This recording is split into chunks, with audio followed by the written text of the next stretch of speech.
Greetings and gatutations. Hello. Welcome to or welcome back to the Raffles Rats podcast with me, Maisie.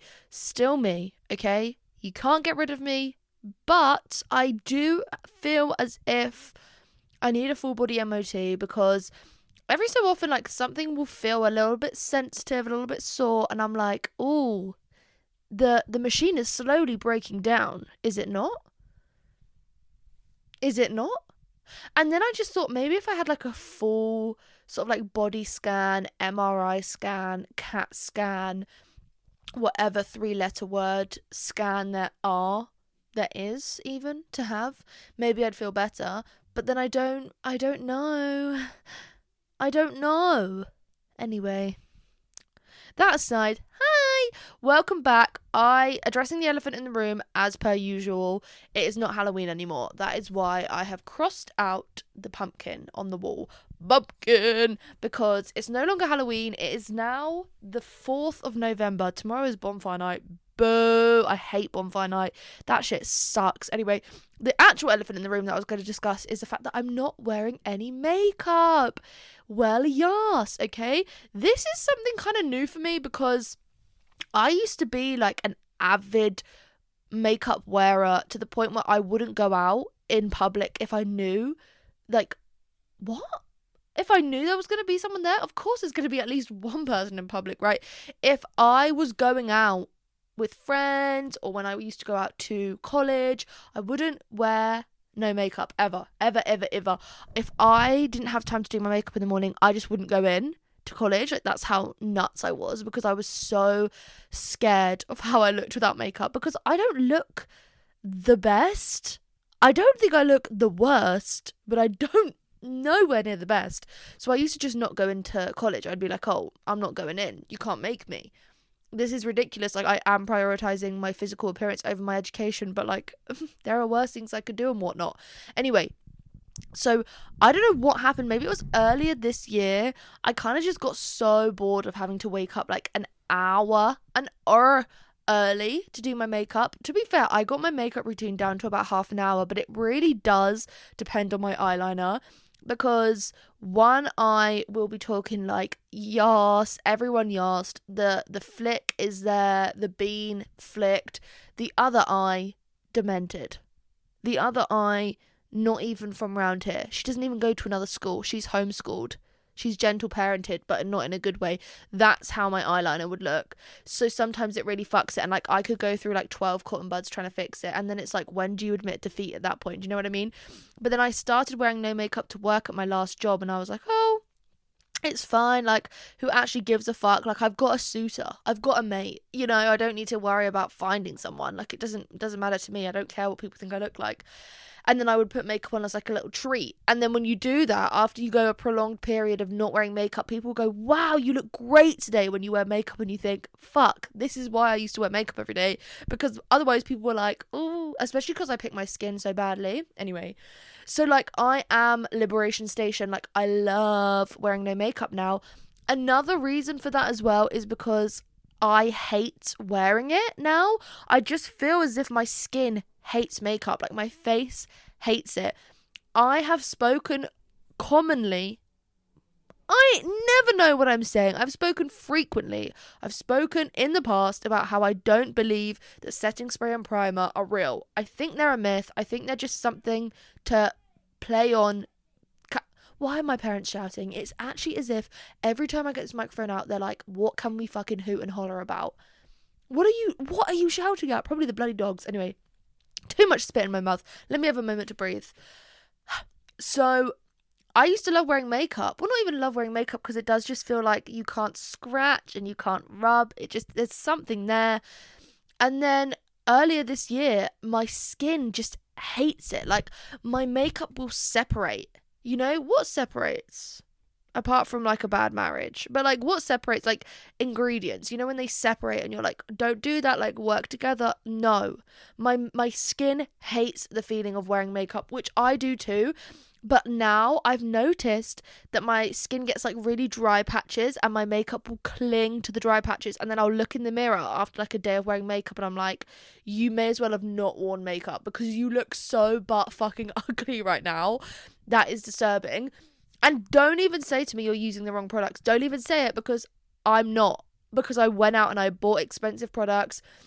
I spoke to this lady on the Charlotte Tilbury counter in Sephora in Paris, and I was red to filth when she told me about how I needed something for my dry skin because my makeup was clinging to my dry skin.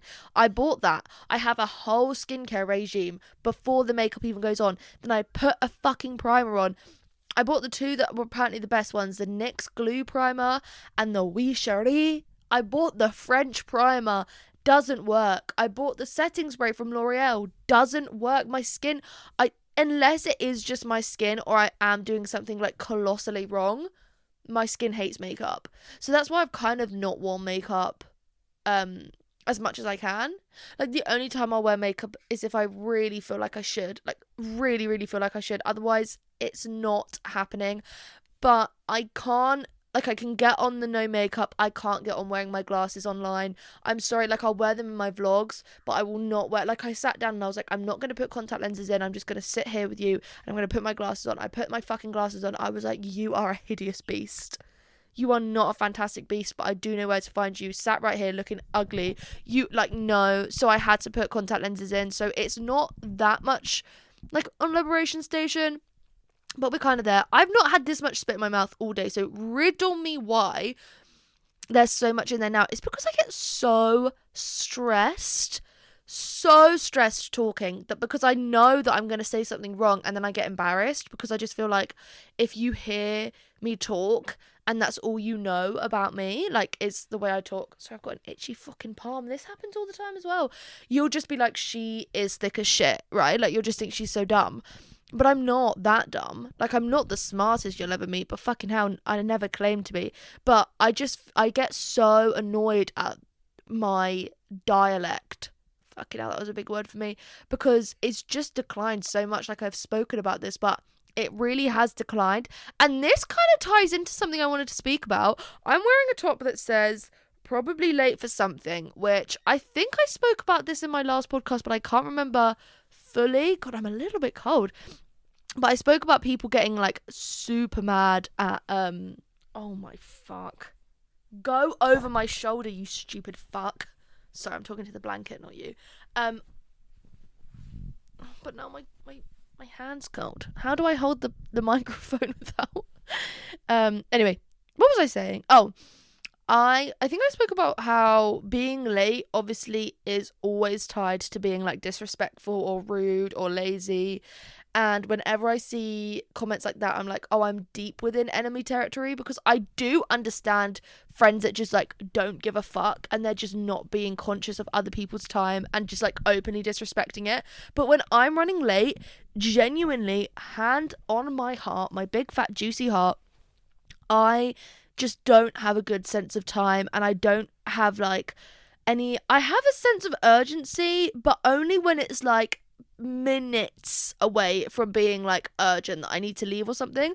So, and everyone around me seems to be like chronically on time. My mum, she gets like stressed if she's not like half an hour early to something. I'm always late. Like, it's not even like a fun, like, oh, I'm always late, like a fun little quirk. It's actually like genuinely awful, where every month a new month will start and I'll be like, I'm gonna work on not being late this month, and then it's fucked. I have to, like, because I drive everywhere as well, I have to like factor in how long I think it will take, and then I'll check maps closer to the time. But then I'd never factor in like, oh, I need to park and maybe I need to walk to the place I'm going. My brain just doesn't think like that. And I wish it did, and I wish I was on time, but I'm never on time. And why this relates to what I'm going to say, you'll find out. And that's the end.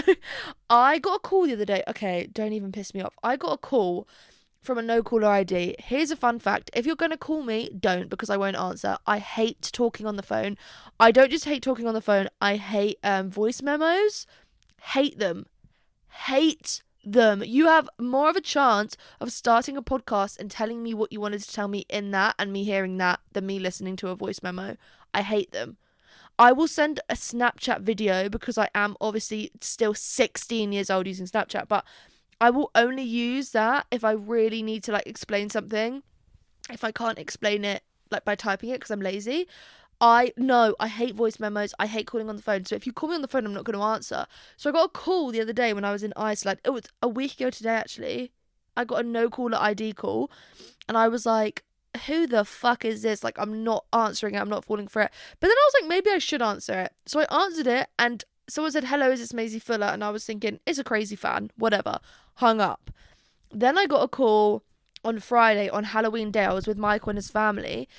And I was like, why do people keep calling me on no caller ID? At this point, I didn't know who it was. I didn't know what they wanted. I didn't know who they were. Didn't answer. They left a voicemail this time. So I was like, oh, okay. I couldn't listen to it in Hampton Court Palace. So then it came up with the transcript and it was like, hello, I am whoever she is from the ADHD assessment service. Just wanted to get in contact with you. I'll give you a call next week. So I was like, ADHD like assessment service? Like, I haven't put myself down for an ADHD assessment. This is a scam. Then I remember not 1, not 2, not 3, not 4, not 5, but 5.5 years ago, I spoke to a doctor on the phone at one of my old jobs, one of my many old jobs. And this was kind of when I think I was still covered by the NHS at this point. Maybe I think I was like freshly 18. No, I was 19 at that point because I dropped out of uni. So I was 19, I think. Yeah, 19. And he spoke to me about like symptoms and maybe like what's wrong with me.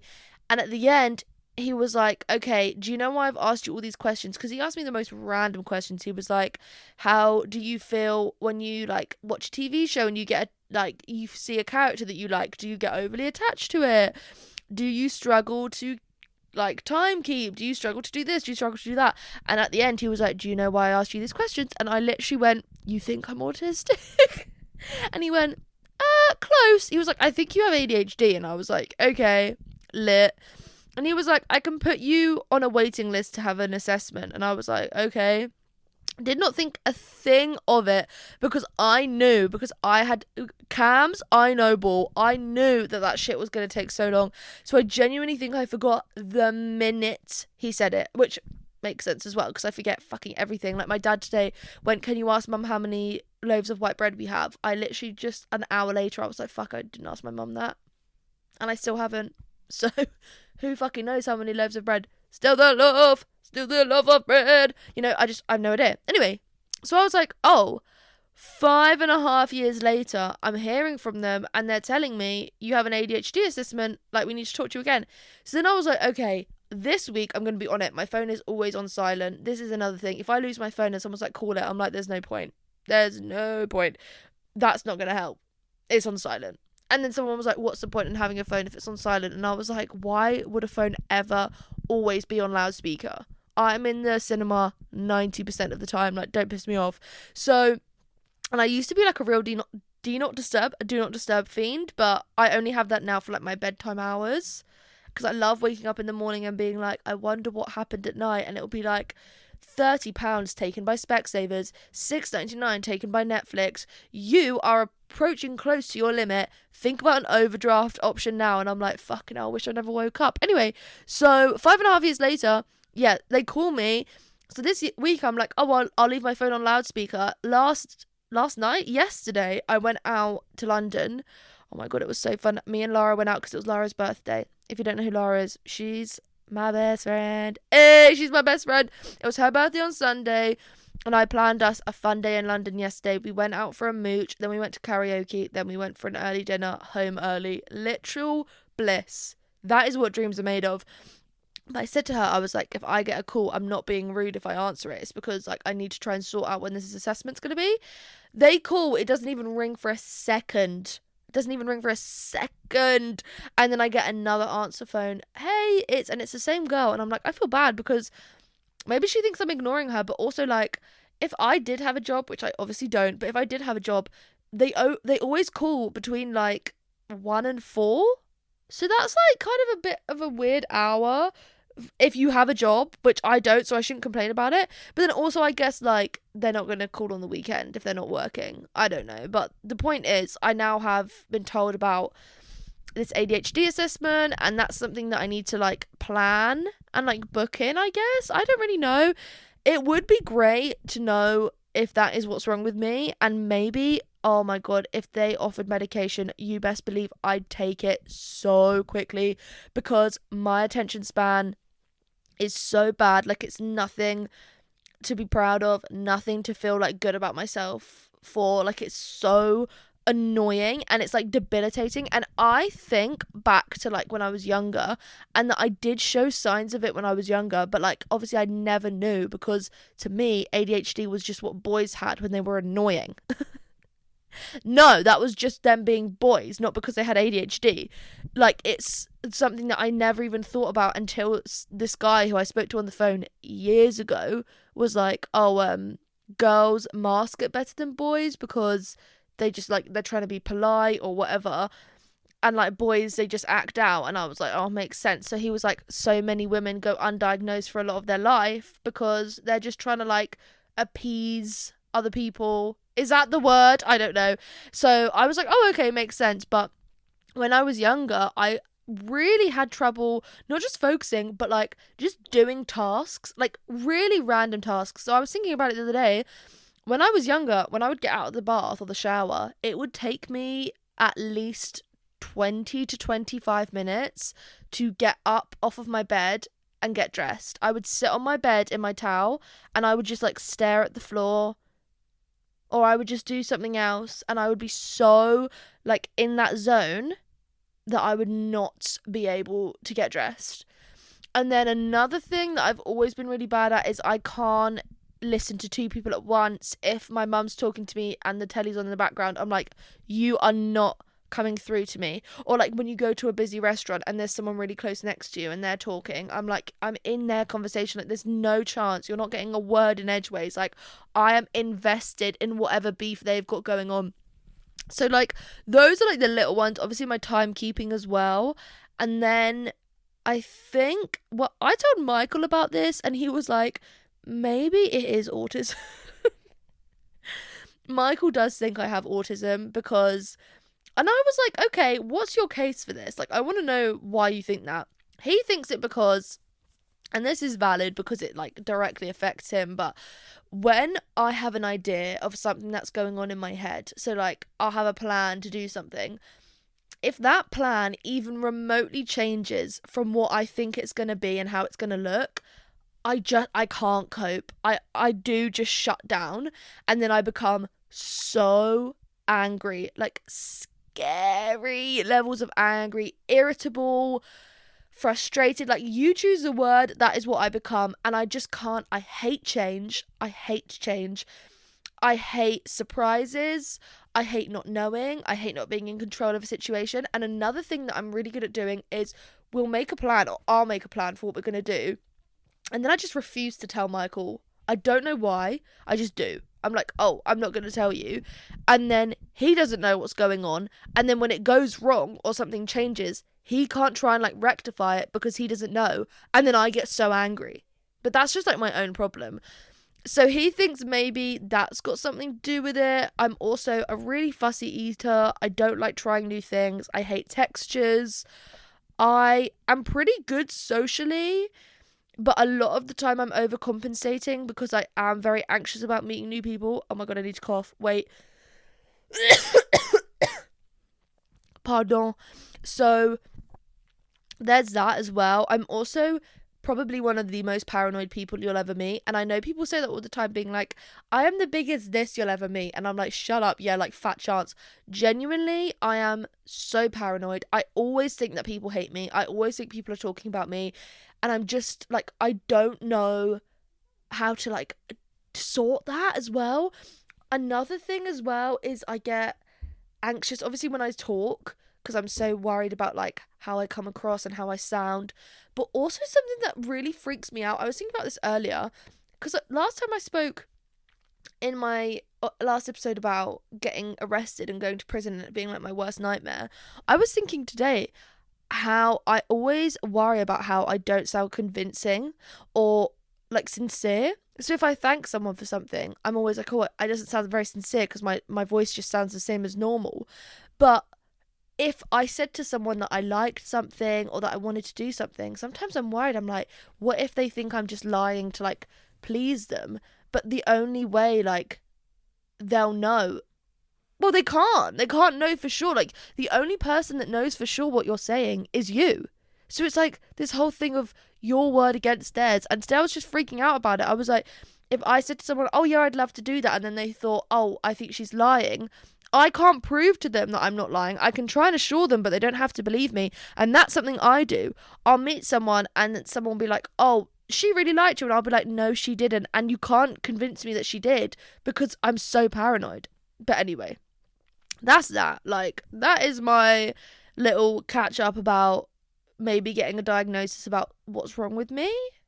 But I did say to Michael, like, it was quite overwhelming when I found out because found out that I was going to get the assessment because this has been a long time coming. Obviously, when I got that call, I was 19 and now I'm 24. So it's been a long time between, like, then and now. But I said as well, what's, like, really worrying to me is that if I do the assessment and then it comes back and they're like, yeah, nothing's wrong with you, I'd be like, oh, what do you mean nothing is wrong with me? Because then it's like, how do I explain all of these behaviours that I really have trouble navigating? So that'll be interesting and intriguing and maybe soul crushing. So we'll find out, but I'll keep you updated. I would love to do like, I don't know if it will be autism, I'm going to be honest with you, like, because I don't want to say it and I'm not trying to like self-diagnose because that shit sucks. But if that is on the cards, I will do an autism reveal party because I think they are so just fab. Like, cutting into the cake, and if it's rainbow, you're autistic. Like, that's the best way to find out. Cake and rainbows? Are you lying? Anyway, what else has been happening? This is actually very consistent of me because last week I filmed an episode and it's only been a week. Normally it's like 6 months. So, well done me. But obviously last week it was Halloween.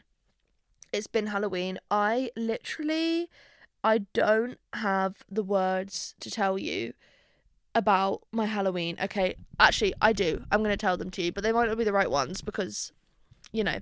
So anyway, last week, Halloween comes around, like always, 31st of October. Chill. Not even chill.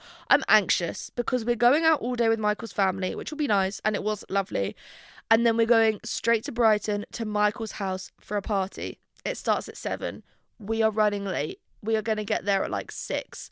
I need to redo my makeup because obviously I've been wearing my makeup all day. It literally looks like just absolutely disgusting levels of vile. Like, it just looks so bad. So I have to get there, have a shower, do my makeup, get changed, take some pictures, try and do some TikToks. Like, it's too much, you know? We get to Brighton. I eat half a pizza. I'm getting ready and I'm thinking maybe I should pray because I feel very anxious. Why do I feel anxious? Because I don't know many people there and I'm paranoid. So it doesn't help. So I'm just like, I'll be fine. Like, everything will be okay. Sorry, I need to cough again. Maybe a little drink for the gullet because I've got a dry throat now. Sorry, I didn't want to swallow my drink near the microphone because I think I swallow drinks weirdly. Anyway, so we're there. I'm dressing as Padme. Michael's dressing as Anakin. Great. I'm ready. I feel pretty good. I've done a cool little bun. I'm feeling like I'm okay. I'm not going to pass out yet. I am anxious though. I walk downstairs and I'm immediately just like, I feel so, in those sorts of situations as well, I feel like I'm watching myself from outside my body, but then I'm also very hyper aware of what's happening like directly around me, and I'm just there like, is someone looking at me? Am I being weird? Do I sound awful? Like, what's going on? What's going on? Anyway, party kicks off. It goes well. right? Like it's like good. It's like it's not a bad party at all. It's a nice party. The place is decorated great. There's good music on, pretty good vibes. Everyone's wearing a pretty cool costume. Like it's nice, right? I'm drinking my first ever buzzball. I don't understand how that shit tastes so bad. Who is lying about these buzzballs? I had a buzzball left over from my birthday in the fridge. There was two actually. And they were the passion fruit martini ones. And I was thinking 13.5% litmus on a stick, or litmus in a ball, if you will. And you will. Because I can just drink two of these and I'll be buzzballed. Like, I will be, you know. It will be a ball's life. So I was thinking, lisp. I was thinking I'll just drink these. I open the buzzball, I start drinking it, and I literally think, this tastes like caca. This tastes so bad. It's so sweet. And it doesn't taste that badly of alcohol. So it doesn't feel as strong. But then every time I would like swallow it, the afterbirth, it's like, I guess what delivering a placenta is like. It's just not nice. It's just not, I forgot about delivering the placenta. Anyway, no, it's not good. So I'm just drinking it, and I'm holding this buzzball, this fuck-ass buzzball. I'm the only one drinking one, by the way. So, like, I already feel like I'm kind of out of place because I don't really know these people. And now I'm the only fucker there drinking a buzzball. So they're probably thinking, oh, cool, she's 16 years old. Michael's a nonce. So I'm thinking, oh, I need to finish this buzzball. It takes me so long. And in the end, I had to chug it. And as it went down, I literally was like, I just did a sick burp. Like, I just did a sick burp. This is disgusting. Like, I feel sick. Like, I actually feel actively like I could vomit, right? So I don't drink another one. Instead, I have some of this punch. It doesn't taste that strong. We're laughing. It's all right. Then I have a shot, like one of these shots that was in like a syringe. It was just vodka and lemonade with red food colouring. Awesome. I have a jelly shot. Nice. Then Michael's friend comes around with sambuca shots. I would rather like stick 100 pins in my eyes than ever drink a sambuca shot again. That shit tastes like arse, and there's a whole arse fucking song about it. The song Sambuca is a bop. That is a bop to the top. Oh my god, that shot. And I don't drink as well. Remember this. Like, just like Chad and Ryan don't dance. Well, Chad, he doesn't dance. Maisie, I don't drink. No, nothing to it. Okay. Nothing. I don't drink. I hate drinking. It makes me more anxious because I was like, I need a drink to calm my nerves, and then I'll get a drink in me, and I'm just walking around going, who hates me? Who hates me? And it's like, no, you already have a big enough mouth when you are stone cold sober. Adding drink to that equation, like, it's actually terrifying. And when people at work would be like, oh my god, like, a lot of people, I think, when they get to know my personality, they think I'll be a really fun drunk. And don't get me wrong, I am. Like, I love to dance.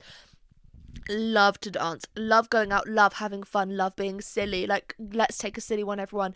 I love it. I love it. I thought this song was big in Germany. But, sorry. Doing shots. Actually, if there's any way I will successfully drink, it's if I go out to like a bar or a club, I'll just keep doing shots. Preferably tequila, but I have to have like all the trimmings. I have to have salt and lime. Otherwise, what the fuck am I doing? I'm not some fucking common folk just doing the shot. Piss off.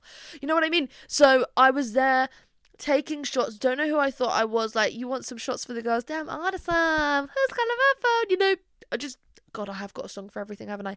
But yeah, so it gets to a point that I'm like, oh, okay, I feel pretty good. Then Michael gives me one of his tequila lime sodas. I don't know why he made those so strong, but they were so strong. I'm like, you can take that back. I'm like, oh, I feel fine. Like, I actually don't feel that drunk. I'm going to be okay in the morning. Then I think maybe I'll drink my other buzzball just to get rid of it.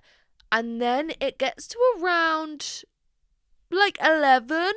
And I'm like, maybe I shouldn't drink that buzzball. But I do one more sambuca shot. That shot was the nail in the coffin. Because then an hour goes past. I'm dancing. I'm having a great time. I'm cueing some great songs. And then they're all like, guys, we're moving to another party. The minute those words come out their mouth, I'm like, there is no way you are taking me to another party. Like, I'm not going to another party. I sit down, and the minute I sit down, it hits me. Like, you know when you're drunk and you're like, I'm not even that drunk, but then you're sat down, then you stand up, reverse, rewind, sit down, oh my fuck, I'm gonna vomit. Like, I feel so drunk. So then I go up, I text Michael, because I can't find Michael at this point, and Michael's house is laying over 4 floors. So I was like, I don't know where he is. Like, he could be in the bungalow, the basement, he could be up in the attic, his room, like, he could be anywhere right now. He could be in any one of these rooms. So I texted him and I said, I don't want to go to another party. He texted me back, great, I'm glad you said that, I don't want to go either. I go upstairs to his room, he sat there on his bed listening to music. He was feeling overwhelmed. So, like, that's my twin flame, you know what I mean? I don't know what came over me. I just sit on the floor, I take off, what did I take off? I took off my trousers, sat just in my Padme top, eating half of a cold cheese and ham. No! Not cheese and ham! Sorry. Cheese and tomato pizza with garlic mayo. I must have stank. I must have stank so bad. I'm just talking away. Then I have a shower, because I was like, if I shower, maybe in the morning I won't feel so rough. I get into bed, okay? I'm laying in bed, I have some water. I lay out my really strong sumatriptan tablets, which basically just zap a migraine away in a few hours. I lay some of them out. I lay water out. My phone's under the pillow. I'm like, I need to feel okay tomorrow because my mum went away last weekend. She went to the dressmaker's ball. Don't even get me started on that. And I was like, I have to be okay so that I can drive home tomorrow because I need to walk the dogs, because obviously my dad's still bloody hobble down Heath because of his ankle. So I was like, I need to be able to drive home. I'll be fine. The next morning I wake up and I was sort of laying there and I opened my eyes and I was just so scared to properly wake up, because I was like, it's like make or break now. Like, if I wake up with a headache, like, that's it. We're done for. But if I don't, what happens then? Because surely I won't get away with it, like, scot-free. Like, there's gonna be a Scot somewhere, surely. So I wake up, I open my eyes and I'm like, oh, I don't have a headache. Awesome. It's 6:30, by the way. I went to bed at midnight. Or after midnight. Like, nearly 1 a.m. So I've not had much sleep. I wake up. I go down to have a wee. I had a whiz, I think. Came back upstairs. Fell back asleep for an hour. Then I was like, I need to, like, get going because I don't feel 100% and I don't want to start feeling worse and then have to drive home. So I say to Michael, I'm like, I'm going to go now. I packed my shit. In the end, I left his at about 8:30, so about an hour later. I packed my bag. Michael didn't feel very well. He had a pretty bad hangover, I think. I think he had a headache. So I say goodbye. I go off. Luckily, my car was parked right outside his house, but you have to have permits to park there. So normally I have to park a 20-minute drive away, and I am the queen of overpacking. So it's just not good normally. I go, get in my car. I drive home. On the drive home, I'm thinking, I feel not perfect. I feel not perfect. I actually feel a little bit sicky.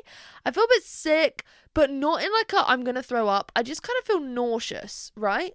I get home, my dad's like, hey, how are you? And I'm like, hey, I'm fine. Can you cook me an egg with tinned tomatoes? He goes, we don't have any tinned tomatoes. I go, when does it end? So I'm like, okay, who fucking cares? Whatever. I'm just gonna go back to bed. I get into bed. I don't sleep for whatever reason. I just put on The Office because I can't stop watching The Office at the moment, especially season 2, episode 12, The Injury, where Michael burns his foot on the George Foreman grill. That episode is like, I've watched it maybe 6 or 7 times now in the past week. Like, I'm obsessed with that episode. I put The Office on. I'm like, maybe I should do some editing because I haven't uploaded a vlog in 2 weeks. No. Maybe I should do some reading. No. Maybe I should plan something. No. I'm just sort of laying there in bed, not sleeping, just kind of on my phone. Then my dad goes out to work and I'm like, okay, I think he's going to get tinned tomatoes when he's out. I'll wait till he comes back home and then I'll have something to eat. He's gone hours. Then I ended up calling him. When are you coming back home? He goes, why? Why are you asking? I go, no reason. So then I order a Deliveroo in a moment of absolute weakness, which, can I just say, I don't do this often. Because I have my car, I never feel like I need to get things delivered. Like, unless it's like a parcel. So this was a real moment of weakness for me because I was so hungry. So I ordered a fucking Wagamama as well. Of all the things I could have got, I ordered a Wagamama and I was like, okay, I'm just going to go crazy. I'm going to get some gyozas, some gay ozas, and I'm going to get a yakisoba. I order it, it's on its way. Before you know it, I'm thinking, thank Gouda for that. It gets here. I look at the label and I'm like, that's wrong. Like, that is not what I ordered. I open it up. I think, that's wrong. That's not what I've ordered. I've ordered the vegan yakisoba. So it's on rice noodles, not soba noodles. And it's not got egg, okay? And I'm thinking, like, maybe you are joking with me. Or, like, you could be joking with me, but you also couldn't be joking with me. What's going on? What's going on? And so then I'm like, okay, like, everything's gonna be fine. Maybe I'm not gonna, like, crash out as badly as I think I might. And then I just think, you did order it wrong. You didn't look. Like, you are so out of it. Like, you just didn't realise that you ordered the wrong thing. And you know what? It's vegan and it tasted good. I would have preferred it to have been the one I normally get, which is just vegetarian. But, you know, I did a good deed even if it... What? Me when I started beatboxing, I did a good deed even if I didn't mean to. So, like, take the win. But, and there's a big but, I then just felt awful for the whole day. So bad. Like, a bit of a headache, but not a proper headache. Dehydrated, tired, crabby, emotional. Wait, because we'll get onto the emotional bit. Like, sick, just really not good at all. And now I'm worrying, is this what a hangover is when you're over the age of 24? Because everyone talks about hangovers when you're past 25, and I'm like, that isn't that old, and that's a year or less than a year away. That's less than a year away. Is this what hangovers are like? And this is why I don't drink, bitch. Like, I don't drink because why the fuck would I put myself through that? Oh my God, I can't even tell you girls. And I do wonder what is worse, the hangover I had where it was like emotional turmoil and nausea, or is it worse to have my normal hangover, which is wake up, instant regret, open my eyes, pounding in my head, not able to, like, breathe, vomit, like, vomit times 10, maybe vomit times 12, vomit times New Roman, like, it's awful. And then can't keep anything down, trying to eat a bit of bread, no, little cracker, forget about it, banana, tough luck, anything, cup of tea, fat chance, nothing will go down, nothing will digest, no, nothing. If you think even anything, nothing. No tablets. They will not go. They will not pass. There is no room. My stomach literally feels it's like this size as well. And you know when people are like, I'm so hungover, I could eat anything. I can't eat anything normally when I'm hungover. So a Wagamama was crazy for me. And this is what I mean. Have my hangovers changed? And how is my main question. How did I avoid the migraine? Because that's like some like sorcery to me. Like, normally I'm fucked. I can't do anything. So this was crazy. Anyway, that was my hangover. Pardon, sorry. And what made it worse is that my mum was obviously out at the dressmaker's ball. And I was really missing her because I felt so emotional and so sensitive. But I knew she was having a nice time. And I also just finished, oh my God, I don't even know if I could talk about this without crying. I've just finished the book Crying in H Mart. And if you don't already know, if you found my podcast and not my main channel, I have another channel where I vlog, but I also have a book club. And I've read 14 books this year, which I didn't realise I'd read that many. So I'm very proud of myself. But I finished 2 books within 2 days, which were Crying in H Mart and Sunburn.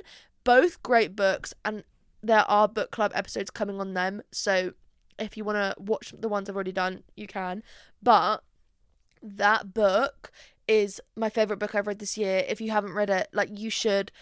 It's very emotional, and it's like the author of the book is the lead singer of Japanese Breakfast. She's talking about her grief of losing her mum. So I think reading that book and really, like, reveling in the emotions that I felt reading it, and then my mum being away, and I was hungover, and right smack bang in the middle of my luteal phase, I wasn't doing very well. So I was really missing my mum. I was asking her if she was having a nice time. She was having a great time. Her birthday twin is there. She's just a few years younger than my mum. They've got the same birthday, like so cute, whatever. Then she texts me, how does my makeup look? And I'm like, Mum, you haven't sent me a picture. She sends me a picture, like a selfie and a mirror selfie. When I tell you, I posted a TikTok, I was in tears, but not just like tears. I was in like hysterics, like sobbing, because I was just so happy for her. I was like, she's having such a good time, and she looks so lovely. Like, my mum, not to flex, but we could go mum for mum. Like, my mum is beautiful. Like, she is gorgeous, and I look nothing like her. I look like my dad. My dad, who's 66, and I've taught him the 6'7" meme, even though I don't fully understand it. And oh my god, when we realised he was turning 67 next year, like, I've taught him 6'7" and Labubu, like, you know that nana that's like, you want your Labubu? Yes, like, that's what it's reminding me of. Anyway, so where was I going with this? Oh, I was just telling you about my mum. She looked beautiful. She had such a nice time. She went to Leicester, kind of random, never been. Where have I been in the UK? Birmingham, Leeds, Cornwall. Wait, that's like a very Newquay in Cornwall. Manchester. Where else have I been? Brighton, Ovs, London. I think that's it. Like, the thing is, to me, I'm like, what else is there to do? Like, obviously I'm going to Scotland because I'm seeing James. Oh, can't wait to see him. He's coming back soon because he's watching Lord. I'm not going. I know some of Lord's songs, but not enough to like justify getting tickets. Also, I can't afford them. Lol. So there's that as well. Role Model is playing in London tonight. Fuming that I can't go. Whatever. Like, I've got a double bill at the cinema tonight. I'm seeing Regretting You. Oh my god. I would not pay to see that normally. And I'm not paying to see it today, technically. I have a cinema membership. So you get unlimited films for $16.99 a month. So my $16.99 has already been spent this month because I've been to the cinema already a few times. So don't think I'm giving money to that evil wench Colleen Hoover, because I'm not, okay? I know what your son did. Freak. And then I'm also seeing that new film Begonia Bogonia with Emma Stone, Jesse Plemons. Big fan of Jesse Plemons. I feel like we're doing it in the wrong order because that feels like more existential crisis-y than the other one, Regretting You. But you know what? I love a bad film. And all the reviews and the TikToks I've seen about Regretting You, they say it's so bad, so hard to follow. I just know I'm going to love it because I love a bad film. But I'm going to love it because I'm going to rate it like half a star. And it's going to really help my sort of like average rating system on Letterboxd, because I was a 4-star warrior until I realised, and I had to like classically condition myself into being able to give things 3-star, because I always think 3 stars kind of looks like a drag, like, oh it's not very good. 3 stars is good, it's smack bang in the middle. But I'm always like, 3 stars is so bad, like I can't give it 3 stars. Like, Michael is a 4-star warrior as well. Oh my god, speaking of Michael, I wanted to speak about this because I saw this and I was like, this is so interesting. And then obviously everyone on TikTok like took it the wrong way. Has anyone else read the article in Vogue about, is it embarrassing to have a boyfriend now? Because I read it for the first time today, even though it's been out a few days. Because I saw it all online, and then I saw sorry Vogue, you've obviously never had a boyfriend like mine, and it's the most mid-looking white man who definitely needs to go to the dentist, and that's coming from me, who hasn't been in 5 years, just like stroking his girlfriend's leg. And it's like, if you're touch deprived, that's fine, but also like, you're missing the whole point of what the article was about, because my takeaway from it was like, now it just feels like uncool to have a boyfriend because so many boys are bums and they just are awful. So like, having a boyfriend is kind of like, oh, like, I don't know if like he's gonna become a bum, or like people being like, I had a boyfriend for 12 years. Hello, who's just texted me? O2 UK. I don't want to go to the Jingle Bell Ball, O2 UK. Thanks all the same though. Fucking hell, just stop trying to push that shit on me. Do you know what I mean? Anyway, I just think, and a lot of the people that spoke about it in the Vogue article, they have partners. And it's like someone saying a bit like it's anti-feminist to have a boyfriend, or like people are holding off getting a boyfriend until like all men start acting better, which is like, you're never going to get a boyfriend then, but whatever. Like, if that's what you want, then that's what you should do. But obviously I have a boyfriend. Yes, not to flex, but I think the main problem people have is girls who have boyfriends that make their whole personality having a boyfriend, or that are not necessarily, it's not bad to love your boyfriend. Guess what? Spoiler alert, I love mine. Yes, shoot me. But I would say as a person, I'm not male-centered, because fuck if I care. Do you know what I mean? Like, if I, like, so many of my clothes Michael doesn't like, or like he wouldn't like the style of them, but guess what, a load of the things that he likes I don't like the style of. A lot of his tattoos are, obviously we both have tattoos, so different, but it's like, that's your body and this is mine, so like it doesn't matter. Do you know what I mean?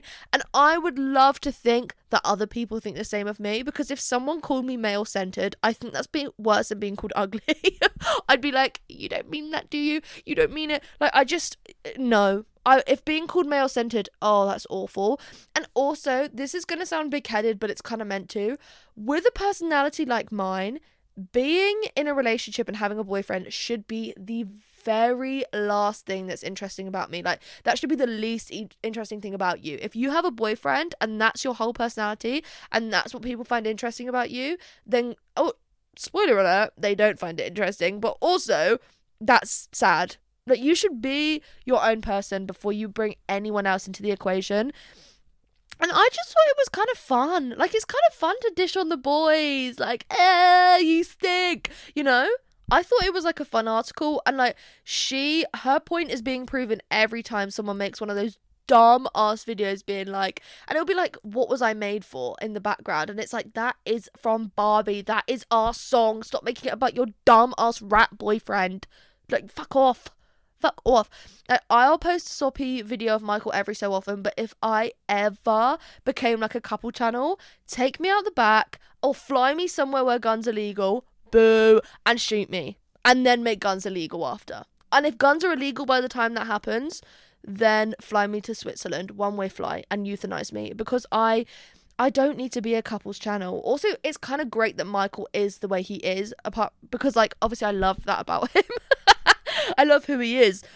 But, like, he doesn't care about, like, he obviously will be in my vlogs and he'll film me, but he doesn't care about being in my videos. Like, I asked if he'd ever want to be on a podcast episode. I don't think he would, because it's just not his thing. Like, this whole thing is my thing. And if he ever started absorbing it, like, you know when couples, like, absorb each other's personalities, or, like, one of them will do social media and then by proxy the other one starts doing it, and it's always the man taking the woman's lick, I'd be like, Michael, get your own thing. Get your own thing, you embarrassing flop. Do you know what I mean?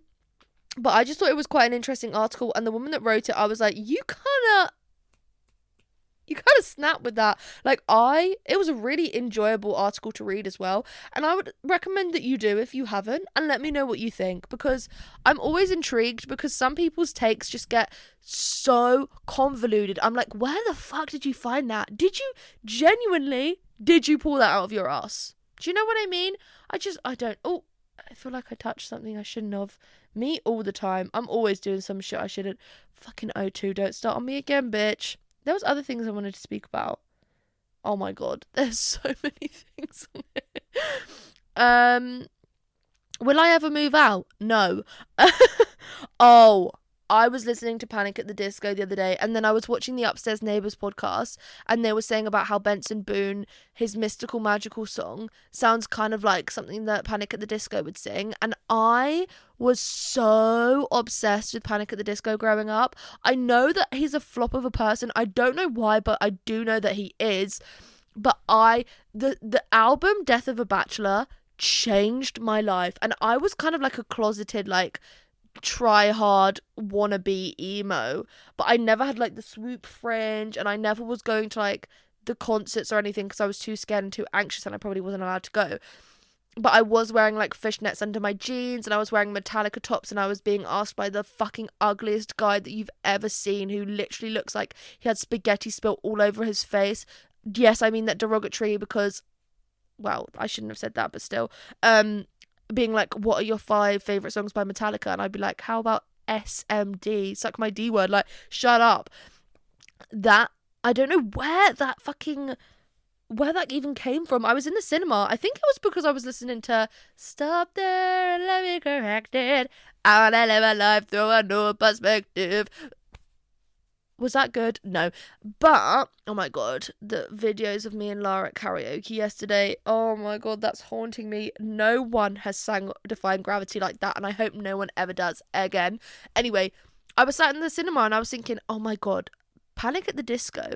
That and the 1975. My brother got me into the 1975, and I literally felt like the coolest bitch about. Like, I was listening to the album, the 1975, around when it came out.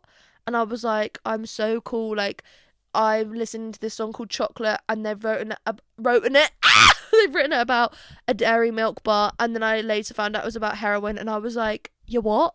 You what? Because I went to see them at the O2 in December 2016. Like, I've been around, and oh my god, looking back at the pictures of when I was like emo, my eyebrows.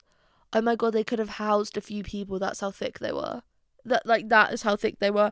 I will try to find a picture and insert it because it was just awful. Also, speaking about me being like a little emo freak trying to like rebel against everything and be like, oh, I'm so cool, but like if you give me a cigarette, I'll probably cry because I'm so scared.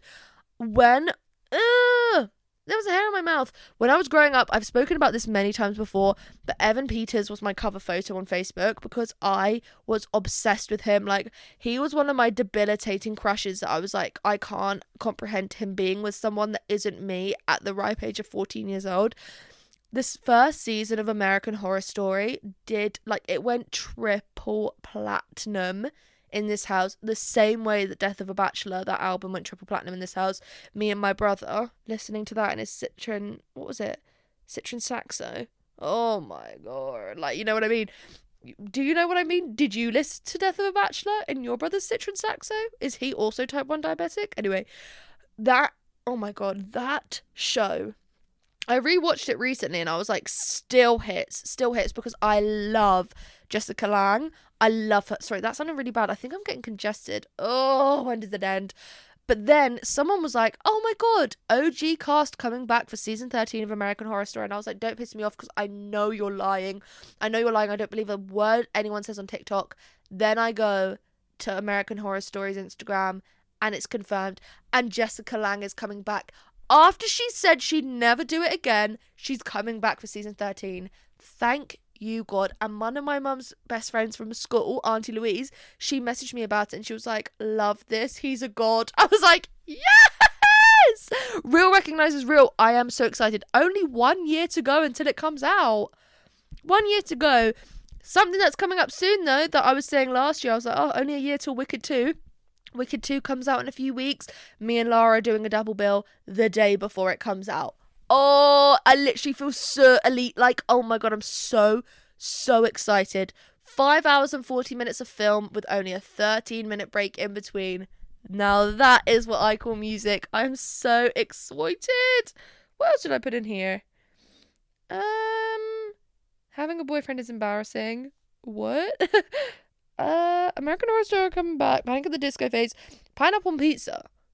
This is something that I wanted to talk about. Last week, me and Lara went to see the new Springsteen film. Oh my god. Me when I'm a huge Bruce Springsteen fan. And I always loved the song Dancing in the Dark. But I didn't really listen to many of the other songs. Now I've seen that film. Oh my god. I love him. And I love Jeremy Allen White. I love him. I don't know what it is about him. But I was just like, you're so talented. Like, I love when someone that's sort of like typecast into this sort of like angry man, because obviously the bear, and then in Shameless, like he was just kind of like a kid, wasn't he? But whatever, like kind of like just a horny teenager. But I feel like everyone just has this idea that's who he is in the bear. And then I remember him in The Iron Claw and I was like, wow, you were fantastic. But in Springsteen, Deliver Me From Nowhere, oh my shot, him and Jeremy Strong, two Jeremys teamed up to combine their inner awesomeness, TV, and this is what we got. I really enjoyed that film. So many people called it boring. It's based on someone's life. Like, they can only do like what they actually did. They're not going to fabricate it to make it more interesting. Like, boy, have you never heard of a biopic?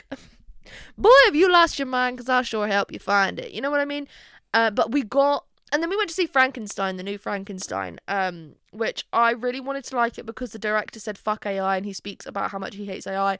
And then the film was really boring. And even with 6 hours worth of makeup on, you could still tell that Jacob Elordi was playing Frankenstein.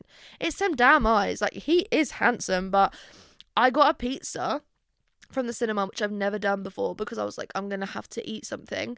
And I got pineapple and they just chucked like one huge chunk on a few slices, and I was thinking, that's not fair.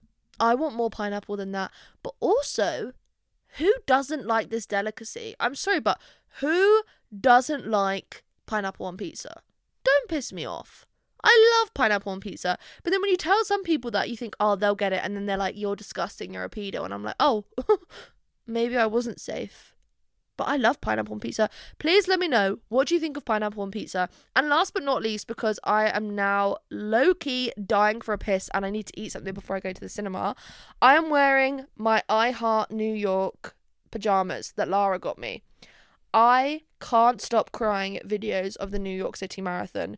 I don't know how to explain to you how I feel about New York because I've never been there, but I know it's where I'm meant to be. And it's so sad that Trump is president because... if he wasn't, I would go and visit with the money I don't have. I've wanted to visit there for so long. Every time I see videos of that place, I'm like, I know I'm meant to be there. When I see TikTokers like filming their day in the life of like living in New York, I'm like, that's where I should be. Sex and the City is my favourite fucking TV show, for God's sake. Like, I'm meant to be there. I can't explain it to you, but I'm meant to be there. That marathon looked so emotional. All the videos after it, the DJ sets, the mayor, because that is what he will be. The mayor. I can't remember how you say his name, and I don't want to pronounce it wrong and seem like disrespectful, but how do you say his name? Zoran Mamdani?